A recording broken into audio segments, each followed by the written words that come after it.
聽我講埋先考慮係咪要繼續租樓啦。今日嚟到環宇天下，唔係澳門啦，係十字門環宇天下，位置就係橫琴隔籬，一個字經海底隧道直達橫琴，另外一邊2個字就可以去到港珠澳口岸。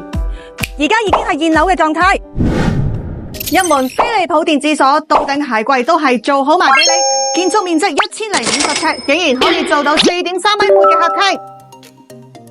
廚房3件套，連埋洗碗機都係德國西門子品牌俾到你。廁所潔具都係我哋所認識 Total 嘅品牌，整體係3房2廁1個露台嘅佈局。發展商係中國海外，同珠海環宇城、澳門環宇天下都係同一個路口噶。最緊就係小區後門出到嚟就係十字門站，過條馬路就係華發商都。搭2個站就到橫琴關口，再轉乘輕軌就可以直達氹仔市區或者金剛大道。另一個方向2個站就到青茂口岸，日日往返都唔使驚啦。如果1050尺3房唔夠住，仲有1230尺4房可以揀，都係精裝現樓交付噶。有興趣 PM 卡文預約，專車為你安排。